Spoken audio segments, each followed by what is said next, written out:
Hi, I'm Paul Morris, host of Radical Wealth Plan. I'm a New York Times best-selling author, prolific investor, and award-winning entrepreneur dedicated to helping you find and fulfill your personal vision of wealth by investing in real estate. So whether you're new to the game, an investment professional, or a real estate titan, join us to be entertained, educated, and inspired. This is Radical Wealth Plan, a new podcast presented by Entrepreneur Media. John Umbanhowar, welcome to Radical Wealth Plan. Happy to be here.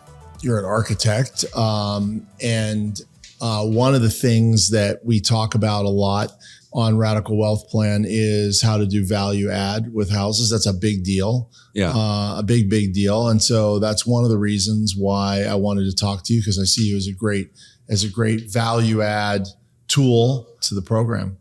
Great. Happy to talk about it. I know how you sort of got into architecture, but when you graduated from SciArc, which is a cool school. It's a cool school, yeah. Right? It's a cool school. What did you do? Did you intern? How long did it take for you to get out on your own? What does that look like? I almost immediately started on my own. So I worked for a couple instructors that I knew in school. But almost immediately started doing my own projects. And there was a younger guy who I went to school with, and we started working together and started our first firm together. And we were doing work here in LA, and also for my now partner who's in Florida, who at the time was unable to find talent north of Palm Beach. So we were doing work for him, and we were sending half megabyte files via dial-up AOL. Wow. And sometimes it would take 30 minutes to send a file. So sort of early remote workers. So say carrier pigeon. Almost as bad as that. But yeah, really, I didn't see myself working in big firms, and sort of like getting my hands dirty, and got into it right away, and trial by fire, sort of learned a lot of things on my own that otherwise you would learn in larger firms.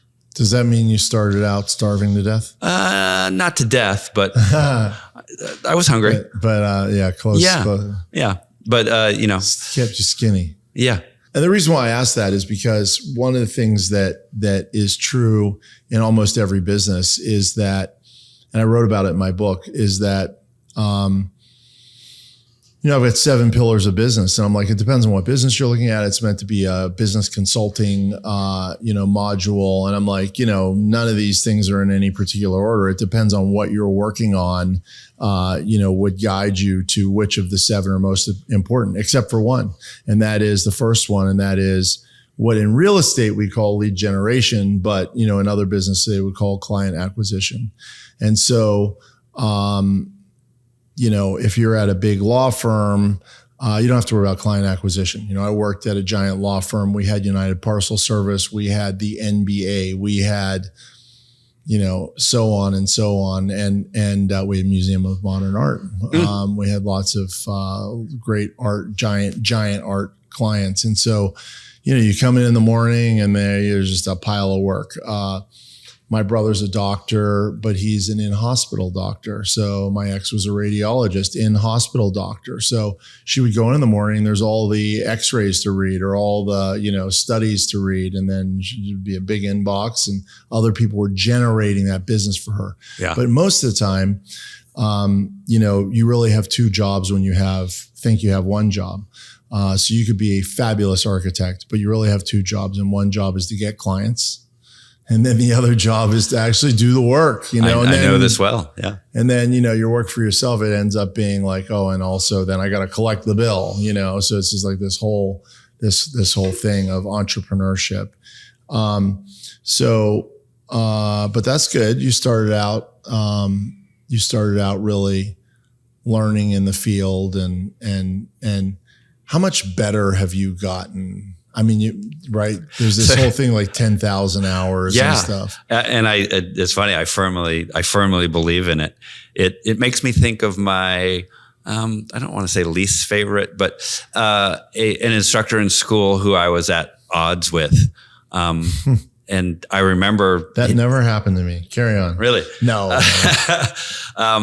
It takes all types. And I remember him saying something and thinking to myself, well, yeah, that exactly typifies you. And he said, the more I do this, the less I know. And 26-year-old me was like, this guy's an idiot. And now that I've done this for 30 years, the more I do it, the less I know. Right. And it was a certain humbleness to that and empathy to it. Right. But in our profession, I think as an architect, it's a profession of wisdom. And I don't think there are young architects who have that wisdom. You can't buy it. You have to do it. So, I definitely know a lot more and don't have to hyperventilate, respond to certain things, both on business ends and both with design concerns. I think when you're first starting it, things feel a lot more tragic and hyper-focused and emergency-wise. And I think as you do it longer, you can react to it and say, well, we've been here before. I haven't been here before, but we can do this. And I don't know, there's a great representation of it. I don't know that we'll be able to see this on camera, but I drew this circle when you were talking about it. And inside of that circle is all there is to know. And then, a small slice of it is the bit that you know. Yeah. And then there's another slice. It might be twice the size of the small bit that you know. And that's the bit you don't know. And all the rest of the stuff, you don't even know you don't know it. So I think that's what matches that, like the more you get into this, the less you know. Actually, the bit that you know, in my opinion, would be growing and growing and growing. So maybe you actually know 5 times more, but it's still, less than, because that you need to know more. But then the rest of it, the amount that you don't know also grows a lot too. But that's important, because otherwise you're really thinking you know a larger percentage of the game than you actually do. The ever expanding pie. It sounds like a good name for a pizza restaurant. The ever expanding pie. Or in, sorry to go down a bunny trail, but in yoga, because I've been doing yoga for like 15 years. And I just, my first goal was like, I just want to, and I'd go to a very, tough class with a lot of great practitioners. I mean, I just want to keep up with everybody. And then I realized, okay, well, now I actually can keep up with everybody, but they're all doing all the poses better than me. So now I gotta, and I just felt like there was a certain number of hours I was going to put into this where I was just it was going to be easy. Yeah, check. And then, I'm going to go, like, if you go to the gym and you're super strong, don't you go to the gym? And it's like, yeah, well, it's not like my first day at the gym. I don't go home and I'm crushed. And I'll often come out of a yoga class after 15 years of practice, which is completely crushed. And I used to get mad about it until I came up with a mantra for it, which is, the more you can do, the more you can do. So, as I get better and better, now my pose gets a little, I bend the knee closer to 90 degrees and I could be, 10 times better than I was when I first started. And I come out of there, I might be harder hit than I was, in the beginning. So the more you can do, the more you can do. I connect with people like that. I love people, no matter what you do, who sort of are always driving to say, well, there's something else. There's something else. There's something learning, more. Yeah. Always coming at it as a learner. Yeah. I remember my father, who taught political science for years and years, would say, these 20-something freshmen come in, 19-year-old freshmen, they don't know anything, but then sometimes they say something that I would have never thought of in a lifetime. So always learning from wherever you can. So great to hear what a great teacher your dad was to say that, because it did take me a while to learn, to understand that, my child can be a great teacher. Yeah. Or, there's some Zen saying somewhere where you've reached a certain level of enlightenment when you can look at your, gravest enemy or biggest adversary as your teacher. And that can be a hard pill to swallow. And I've done that to a degree. Doesn't mean I've achieved enlightenment, but I don't think you achieve that until the lights go out. Oh, there you go. That's when you get there. Then the lights go out. That's the light bulb that went on. Yeah. There's your Zen koan for the day. Yeah, exactly. Glad we're going full all deep. Yeah, what were we talking about today? We're going deep into philosophy. So I'm an investor, and architecture is an added cost. What design elements add great ROI? I think it's relative to marketplace, but you could start with sustainability. Mm-hmm. What sustainability factors do you have? Is there a clientele that's interested in that? Mm-hmm. Materials. Mm-hmm. What building systems are there? What building systems are being used? Do you have heat pumps? Do you have solar? Does that give return on investment? Those are sort of the unsexy things. Mm-hmm. How does the building take advantage of its site? We were talking about your place earlier. Every single property has some inherent characteristic to it that a building should take advantage of. Mm-hmm. And that can become the focus of a piece of architecture that makes it relevant to where it is. Every building has a micro view of the site it's at. You know, that's how we build architecture. We go from macro to micro. So how does that building take advantage of the site? And I don't mean it as an evasive answer, but I think that's how you have an architect who comes in and says, mm-hmm. "Hey, I'm looking at your site, and the sun sets here, the wind blows from here, mm-hmm. a neighbor's house is here, a hillside is here. How can we take advantage of that and turn this piece of architecture to a responsive piece of architecture?" Mm-hmm. A thoughtfulness in the design at the end of the day is going to make a house a lot more attractive to people when they come see it. And almost inherently know it. And I think there's the old tropes of you can put lipstick on a pig, so you can put fancy materials and double height spaces, as we were talking about, that look good on first glance, but what's something that's lasting, that will give value to the property?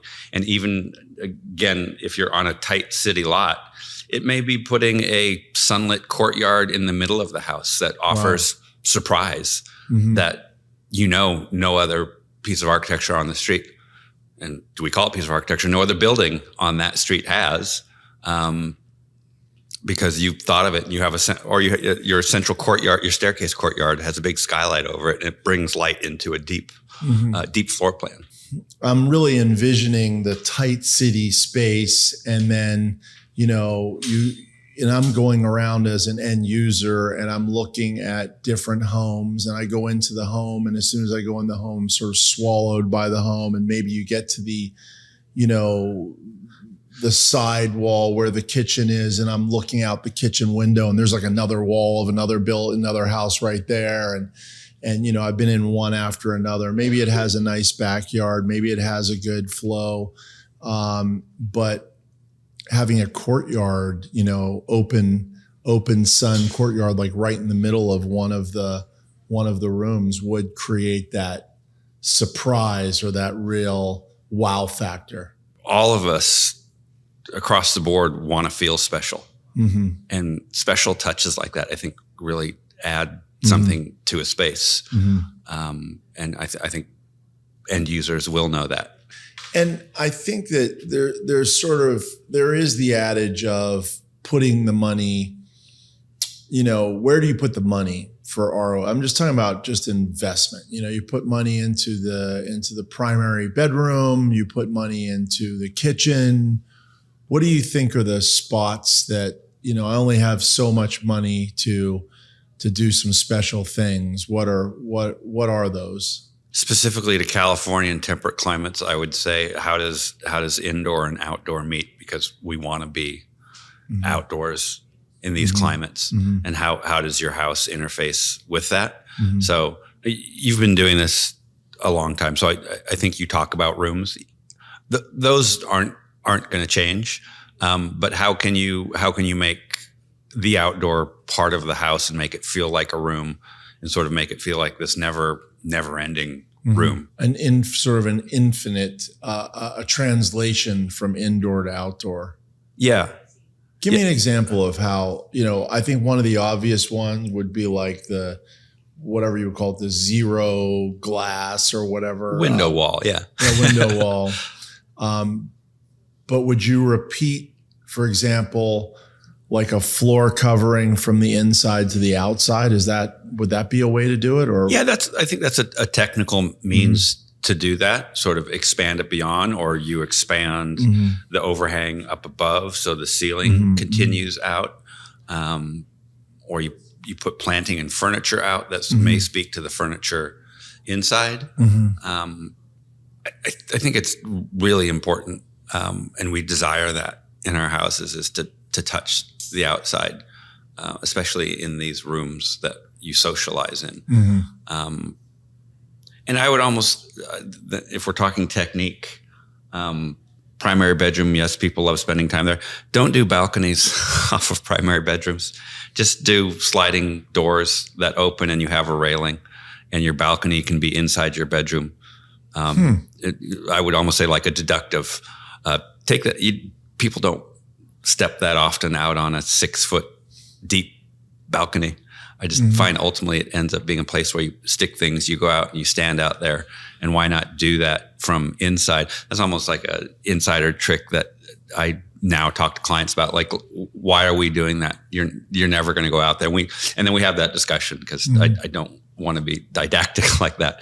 But we talk through it, and I have convinced people like, yeah, you actually don't. You just walk up to the window and you want to look out. So you have a railing that goes across the window, and you can sit inside your bedroom. Yeah. And get the same effect. Yeah. And then do you think, once I hear you say that too, I feel like the balconies sticking out of the house kind of ruins the flow of the exterior. Speaking my language. Yeah. Yeah, balconies are by nature additive. And so I think you really have to weigh that and say, I know I'm told that balconies add value and people want to be there. But do they really? And I think that's what your architect will talk you through it. And in the end, you may have an argument or response to it that says it is value because of X. But we're always...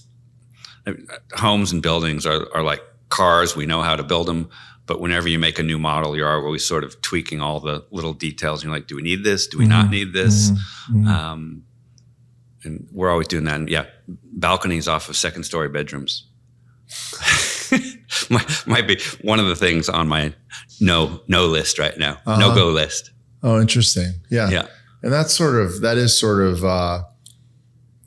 sort of a trend, because I was, one of the questions I was going to ask you is, which design trends are worthy of investing in. So that's maybe one that people are investing in that you would steer away from. But which trends do you think are worthy of spending the extra dough on?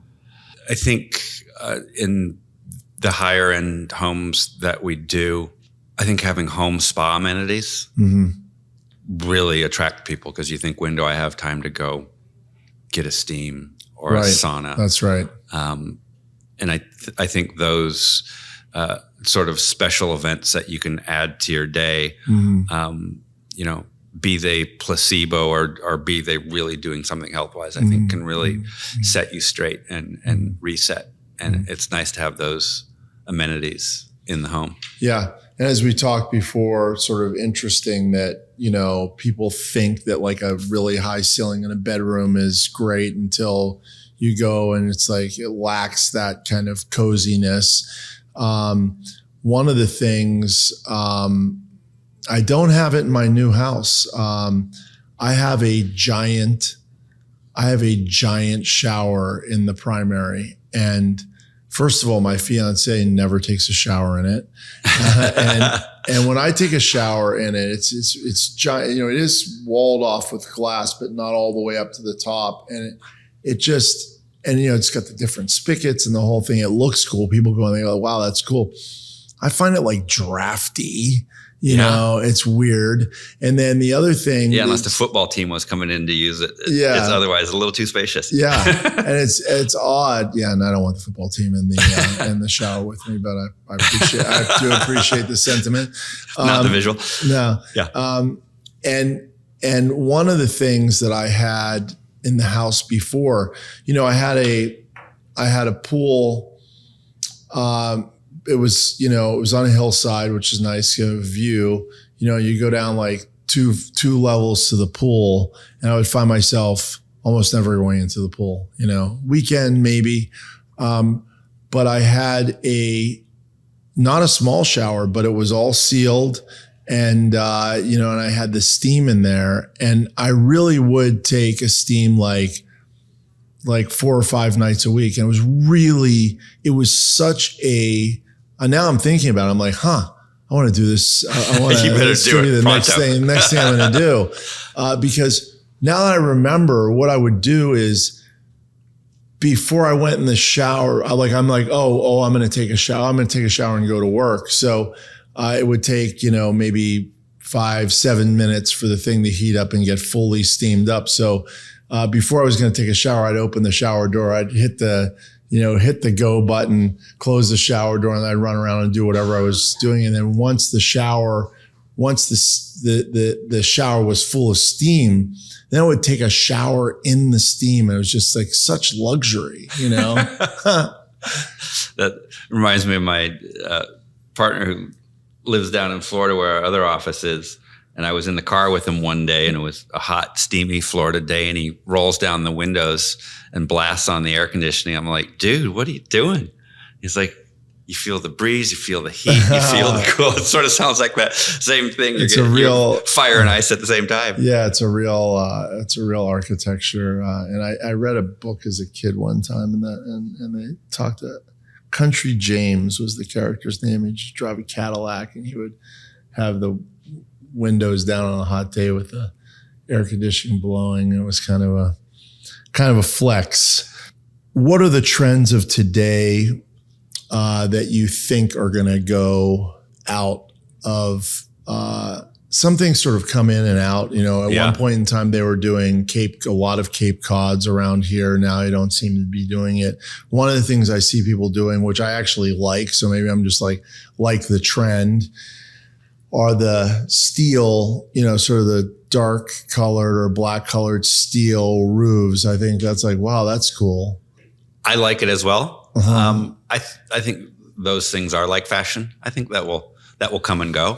And, it's just the nature of what we do. We're monkeys, and we like shiny new little trinkets, and we can't help ourselves. So yeah. I think there's this sort of holy grail of like, what will last forever? Nothing does, but space and light and framing and architecture, that stuff lasts forever. Uh-huh. So great flow. Yeah. Great flow lasts forever, I think. Open floor plans came in a long time ago. I don't see them. I don't think those are going away. I think that's how people mm-hmm. live now. Mm-hmm. It's very rarely that someone says, I want a closed off kitchen. Mm-hmm. Mm-hmm. I think it's a great idea as, a value add. I'm always looking for a value add is having a great relationship with an architect that knows the area and can and can spot the value add. Could I reverse engineer it? And here's what I mean. Like at one point in time, there's, different places have different rules. So there was this thing called a small lot subdivision for a while. Yeah, I remember those. And wouldn't it make sense to go to an architect that's done a bunch of these and say, hey, what will work, or turn me on to something that will work, rather than find a place, get an architect? Does it make sense at all to get an architect and then find a place? I think it makes total sense to get an architect and have that person on board for you as mm-hmm. an extra set of eyes as you're looking mm-hmm. at property. Mm-hmm. One, they may know of properties out there. If this is something they traffic in and they're sure. accustomed to how small lot subdivisions are puzzles. They're little puzzles yeah. that you have to work out. We've designed a couple in the office and never gone to built fruition. But I would hunt down someone who has gone all the way through, and you buy a property and they'll be able to give you a quick laundry list of what you should or shouldn't do, what you can, what you can or can't do. So you're going to learn from the mistakes that somebody else made rather than have to make them on your own. Yeah, definitely. Yeah, it was interesting. Our latest one we did, we do real estate studies, and this was someone who owns number of properties on the west side of LA, and we were looking at a property across from the Helms Bakery. And we did some interesting small lot. I have a property across the street from the Helms Bakery, so we'll have to. It wasn't you. We'll have to talk about that. We did a small lot subdivision versus typical apartments, and it was pretty crazy. And it's now in a AB 2097. You probably know that too, where you don't need to provide parking. That's right. Yeah, that's right. It seems like we may have something to talk about. Right, that's right. And this was a client who was interested in selling the property, and they wanted us to do sort of the due diligence beforehand and say, hey, what can we do with this property? Yeah. I think you can find those pockets that you really, because for example, one of the things you were talking about, and you know, I even when you said AB 290, I was like, I'm not familiar. However, I know that the rule change, which is obviously what you're talking about, in doing ADUs, was they didn't change the parking requirements, and so therefore they passed this ADU law. But then anytime people went forward with it, like, oh, they got hung up on parking, and then they had to make that change, and they made that change, and it freed up the need for parking, and that's what really opened up the floodgates for the ADUs. Yeah, and I think that was, I'm guessing, I'm not a lawmaker, but I'm guessing they didn't relieve the parking because there was probably pushback from neighborhoods. They don't want parking on the street. My response is, what is parking spaces on the street for? And just the history of LA single family house lots, very, very greedy in keeping. Yeah. But also, and it's funny too, because I don't know either. And what I was thinking had happened was something similar to what you were talking about. And it made sense. It's one of these things like legislation is created in a room. It's not created out in practice. And like, oh, hey, we'll open up this, open up the rules for ADUs, which is an accessory dwelling unit, which allows you to build another structure. It depends. That's why you need to have a great architect. They look at the thing. You could do a junior ADU and an ADU. So there's a possibility of adding 2 units. Free square footage. And it used to be that people would take the garage and they would convert the garage and they would hide the faucet and all these other things. And then they'd get the garage renovation inspected. And after the inspector left, then they would hook up all this stuff so that it was livable. Nowadays, it's the opposite, whereas it won't pass if it doesn't show as a livable unit. And so there's great opportunity. There's great opportunity to add value to property by adding an ADU.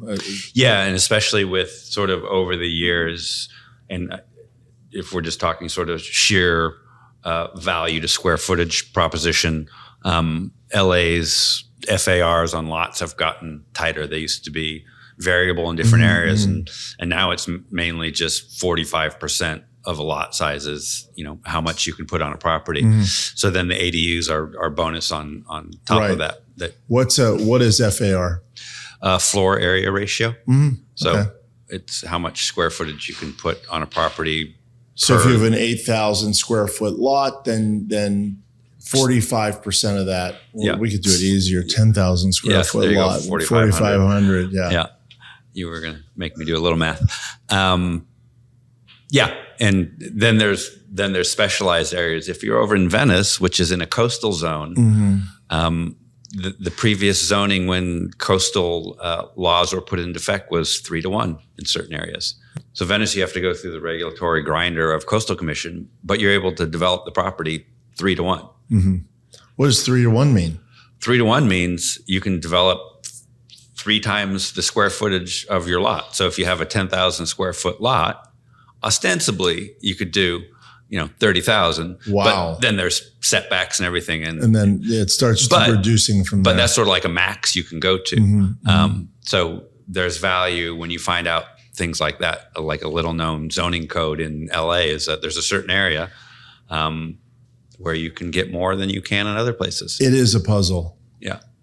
Yeah, it's a puzzle. And you can figure out, what about in areas where things are really zoned R1, which is residential, single family, residential. And then you just sort of go along the thing. And then one house is just like the other houses and it has a different zoning. And you could do so much more with that particular property. Yeah. That feels like a property nerd out looking at zoning maps, but sometimes that's how it's done. You can find little nuggets. Well, and I think it is going that extra mile that's going to, listen, if it were easy, everybody would do it, Yeah. So you got to find those little niches that you can and check and double check and say, oh my God, yeah. This is one. Yeah. If you have $1 million budget to build or to renovate, where would you look to spend the money? Where would you look to save the money? I would spend it in the living areas. Mm-hmm. That's where we do our living. Mm-hmm. Mm-hmm. So kitchen upgrades, living room upgrades, expand to the outside. Mm-hmm.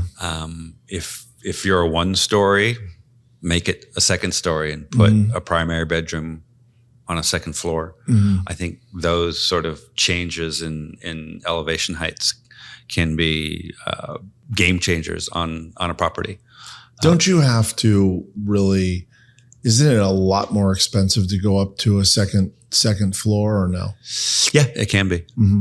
It can be. So you have to look at it and say, hey, if I have $1 million and I'm going to do a new primary bedroom, right? Is that worth it?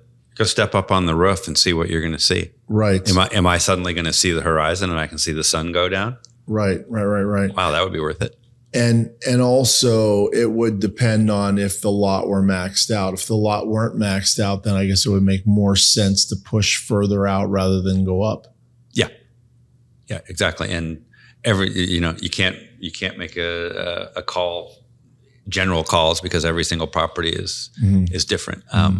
But I think more square footage probably gives you more value add than unless you really have to do some deductive work in the floor plan's a disaster. Mm-hmm. Do you think great architecture can really be a competitive advantage in the market? And if so, how and why? Architecture it's not done for everybody, and there's a reason it's not. It's because it costs more. It's an exquisite service that we offer. But I solidly believe, even in investing in property, having an architect on board, either for the whole show or someone who can look over your plans and say, step in and give you I don't know many architects who would be willing to do that, come in and say, hey, I'm like Lucy and Peanuts giving advice. But even architecture students may be willing to do that. But I think for high-end, big real estate properties and investments, I completely think it's a value add of just, not to sound like a broken record, but you walk into a space and you know it and you feel it. And an architect will help you along in the building process. I think can be an advocate for you when you have a builder in place. Because that's a whole nother part of a project that we probably shouldn't even get into, is dealing with builders and construction. And if you haven't done it before, it's nice. So we can talk about design, but then, we make recipes. We don't actually bake the cake, but we know how a cake should be baked. So it's good to have an architect help you with that. And the number of times that I see a very generic kind of design, and I just know that a developer has gone in and they're doing this math, and the math goes like this. I'm buying this house for a certain amount of money. I'm going to tear it down or create a renovation expansion. I'm going to max it out, completely max it out per square foot. I'm going to then build the per square foot as cheap as I possibly can, because that's going to give me the most upside, because now I'm going to go from 2,500 square foot, maybe nice sort of little California bungalow, tear it down, build this McMansion, use the cheapest stuff possible, but I'm going to go for 5,000 square feet. Now I've got a 5,000 square foot house in Santa Monica. I'm going to get what I can get for it. Yeah. Do you see that happening? Do you, there's a better way. There's not a better way. Well, what I think a holy grail for a lot of architects, it was something we talked about in school and something we talk about in the office, is what's the simplest thing I can design and still really sings and resonates. No, that's interesting. Yeah, because is that like Occam's razor, or that's something different? I don't know. I'll close have to look it. that up. I always forget what Occam's razor means, maybe because It's like the easiest solution to a problem. Yeah. Like, you have this problem and there's 20 possible solutions. Just go with the easiest solution to that problem. Yeah, and it's sometimes we can't. And I have gone into builders' homes before where maybe their budget was limited, or they really were thinking about how can I just make this simple, pure expression of what I can get at Home Depot, and not try to put bows on the pig, but call it a pig and make it a beautiful pig. Because I also like to think that good architecture doesn't have to be fancy materials and lots of gizmos.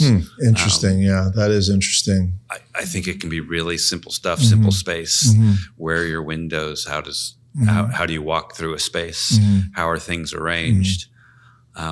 Where do you put heating ducts and registers? Put them in the right place. Don't put them in the middle of a room. Have a return in a living room. There's just, you could simplify it and I think make it really simple. And I think people would respond to that. I like an atrium. It's funny you mentioned that, because I like an atrium maybe more than anybody. And then also sometimes you'll have that, like, I was in a really nice modern house. Gosh, I wish I could remember the art. It's kind of a famous architect too. And the stair, right by the stairwell, there's this tree just growing. It's inside, nice. But the tree is growing outside, through the middle of the house. And I'm just like, that's cool. Yeah. Yeah. Circulation's always a moment to celebrate, moving up and down, the body in motion. So it sounds like they sort of had a lot going on there. And those are things that architects know to embrace. Like, oh, what can we do here? And again, what you just described was not fancy. I don't know how it was detailed material, but it's simple gestures that can be super poetic. Where I live now, the tour buses are so abundant, and the next house down, which thankfully is far enough away I can't see it, which is kind of cool. But it is not owned by, but used to be owned by Bruno Mars. So Bruno Mars doesn't even live there. He used to be there. It's like that tour bus stops, He once ate and drank here and breathed. No, they're like, oh, here's Bruno Mars's house. Here's Bruno. And I'm just like, you should go to Frank Gehry's house. Like that. Isn't that, I first went there, my first trip to LA. Oh, wow. I went to his house. Deconstructionalism, I think is what it was. Yeah. How about that? Yeah. Good on where you. Where you have the regular bones of an old house, and it's sort of like modern explodes through the middle of it. Did I do okay with that? I like that. Sort of. So you're like an A- on my architecture 101. You must have read one of those books. Yeah, no, it's an intellectual exercise of like, let's take architecture and blow it up, and what does that look like? Yeah. In the end, that would be my summary of it. Did it change space? Did it change light? Maybe a little bit, but we make objects as well. I mean, that's what architecture is. And he also did corrugated. I think he was the first guy that did like the corrugated steel exterior. Yeah, one of the first to use that. Yeah, it was funny. I was visiting the house, and I remember his kids came out and danced because I was taking photos. 4 or 5 years old at the time, I think. But I was doing my dissertation in my undergrad for art history. And I was talking about architectural utopias, architects' homes. And I was contrasting Luis Barragan, who's a Mexican architect. Sure. Really colorful stuff, but really sort of back to what I was saying earlier, really simple things and calm and inward looking. Whereas Frank used his house as a laboratory. Yeah, for sure. But what experiences did that have inside? And I think I painted two very different pictures of how an architect wanted to live and treat their homes. What are your favorite architects? The architect. It's funny because I love what Frank Gehry did for the profession, and the software that he harnessed to do what he does, and that he can convince clients to do what he does. Moving through the Disney Center plazas or like walking through Richard Serra sculptures, I find that very moving spatially, just how your body relates to it. But it doesn't really sing to me. I am a fan of the guy who's doing the LACMA extension. I don't know if you guys can see it from here. Wow. Peter Zumthor, who's a Swiss architect, who started off, I think, Peter's background was either cabinet making or jewelry making, and I think he just does exquisite. In his hometown, he has exquisite little chapels that he made. If anyone's ever traveling, he did these baths in Valls, Switzerland. Wow, which are the sexiest, most like water ceremonial space. And I went there 20 years ago, and I went there 2 years ago, and I thought I was jaded. I was still moved. It was super moving. So I'm just going to name one. He's all about experience and material. And do you know who did that like crazy dome at I think it's a new edition on the Academy of Motion Pictures? There's like some there was the same architect who Renzo Piano. Yeah, great architect, really great detailer. It's just the craziest looking thing I've ever seen. Yeah. I drive by there, I'm like, yeah, and he did the addition next door at LACMA too, sort of the big one with the red detailing on it. Yeah. You can see the Pacific Design Center. Yeah, and if I was really great at retaining architects' names, I could remember who that is off the top of my head. It's a fun building. It definitely makes a statement. And that's something that was done, I think, in the 80s or 90s. And I think it actually holds up. Yeah. I think it holds up. Yeah. I mean, that's what ChatGPT is good for. I'd look it up, but we're too deep into the interview. And the pyramid on it, I really thought that it was I.M. Pei, because I.M. Pei did those pyramids at the Louvre. Yeah. And so for whatever reason, I thought that was I.M. Pei. And then I saw the pyramid on it. I'm like, oh yeah, that's right. It's I.M. Pei, but it's not. It was a language that was happening probably around the same time. That's when I think we were doing more postmodern. I think we were coming out of the postmodern age. I.M. Pei was sort of the last version of that before we moved on. The Pacific Design Center has a great little square building that Mocha used to occupy, which is in that courtyard down there. I don't know what they use it for now. I think they have events in it, but that's a really moving, simple space that I love to go to when I can. If you can build a house right now, I'll bet you're going to say it depends on where it is, and it depends on the lot, and depends on all these different disclaimers. Things. But do you have a house that you like? Hey, you can build a house wherever you want, and it can look however you want. What would you do? This is going to be your statement piece of your career. It would be a simple geometry, probably a rectangular box with small little jewel-like material details here and there that provide moments of surprise. It has a little bit of mystery to it. It doesn't lay itself out there. I probably would be concrete, a lot of concrete and a lot of wood. Simple palette. I think with depth. Yeah. And areas you can go inside a house and you don't know the outside's there, and other areas where the house disappears into what's there. And I think I could capture that. that idea would be valid in a tight city lot or out in the middle of nowhere. I think it's how I want to live. It would be a reflection of how I want to live. And I think I'd be more interested in the building reflecting how I want to live than it being a thing. Obviously, in the end, it would be a beautiful thing. But that would be the premise for the project. The interaction between you and the structure, and how I live my life, and the quiet moments and the loud moments in life. I love it. And I'll sort of wrap up by saying that, we have kind of talked about some, theory and space and all that sort of thing, but you do a great job of practical architecture. In other words, hey, because I've put you to it in investment spaces. Like, I want to get the most I can for the least amount of money. Yeah.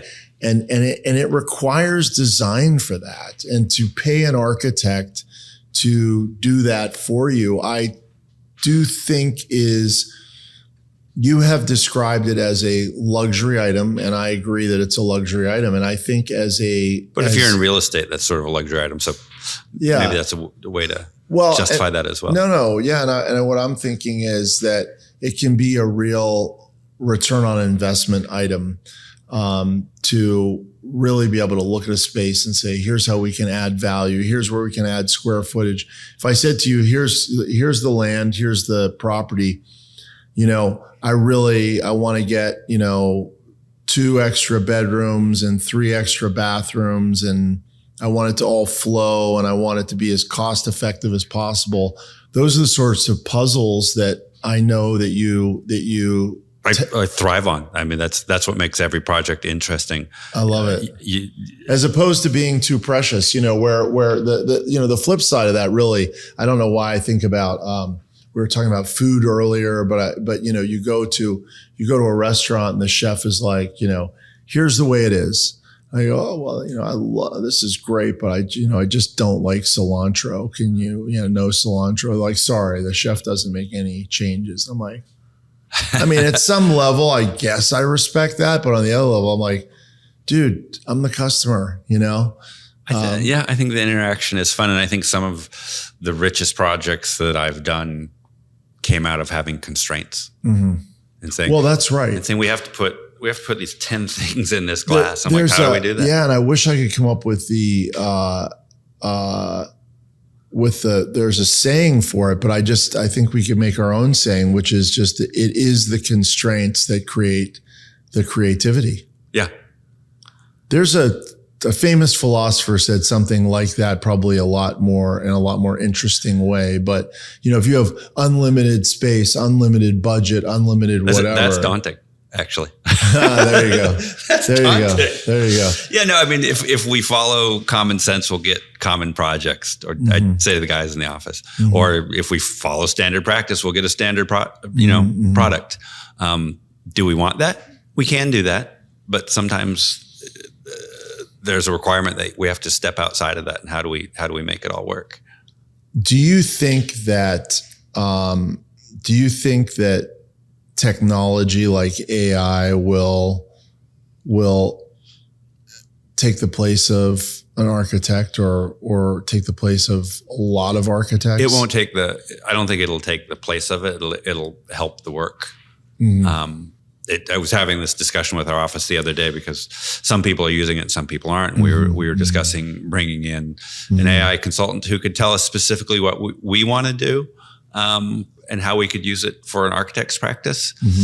I think it'll help the administrative side of things a lot, code things, where we literally can stick a drawing, ask AI to look at it for code. Yeah, make it the code. Point out, do a plan check for us before we send it to plan check. So I think it's going to be interesting that way. It's fun with big ideas, like on the design side of things. It feels like AI is either it's a horse that hasn't been trained and we can't ride it, or it's a really well-trained horse and we're not good horse riders and we can't get out of it what we want, or I just haven't had the time or energy to find someone to tell it exactly what we want it to do. It comes up with fun design ideas. So we work on a problem and we come up with a box and we can have it create lots of different designs for us. But when we want to get specific and we've sort of designed something and want to add more nuance to it, we haven't cracked that code yet. And I think it's patches and coding things. But I think I'm going to wait for it to get a little more easy to use and not have to do the coding side of things. But even in the past year, a couple of people in the office have said it's become a lot better. Just like in terms of how do you want to do this? What level do you want to do it at? I use it a lot, and I do find that its greatest weakness is actually following very specific instructions. So it's like wonderful at iterating ideas or coming up with like broad concepts or, mix these 3 types of architecture together and create this palette or something like that. But when you really need it to follow a set of rules because AI thinks differently than numerical logic, the constraints of computers were that, they weren't thinking, they were, following, 1 + 1 = 2, as opposed to really iterating and going all over the place. So the iteration of the big ideas, and then I find it personally difficult to take a big idea like that and say, have it follow these rules. Yeah. I think we're in the same spot. And I don't know whether we're too busy doing so many other things. But I think that's where AI is going next, where people are making it do specific things that people are asking it to do. And I think there's a lot more evolution to come in that. Okay, fire round. Yeah. Are you ready? I'm ready. Okay, I'm on fire already. What's your greatest fear? Body not functioning. What's the best compliment you've ever gotten? Best compliment I've ever gotten? I'd like to have you do that again. Wow. What's an insult you've received that you're proud of? You're too happy. What do you consider to be the most overrated virtue? Non-judgmental. I think humans in general, we judge each other all the time. And I think we need to get over that and just say we judge each other. We're not the executioner, but we're always judging each other. That's how our brain works. So I don't like when people call me judgmental, because I think we all are. If you could change one thing about yourself, what would it be? I'm the shortest brother in my family. A couple more inches of height. Wow. Yeah. And you're pretty tall. Yeah. How tall are you? 6'1". Yeah. Okay. Yeah. If you could be remembered for one thing, what would it be? Optimism. I think since I was really young, and I don't want it to sound cheesy, but I still wake up every day and say, wow, this is really amazing that we get to do this day after day. I love it. Yeah. And you go on a hike and you climb all the way up, and you're at the top, you're at the pinnacle, and you look down and there's your family and friends and colleagues and your community, and you shout one thing. What do you shout? Let's do it again. I love it. All right. Thank you very much. Thanks. Good time.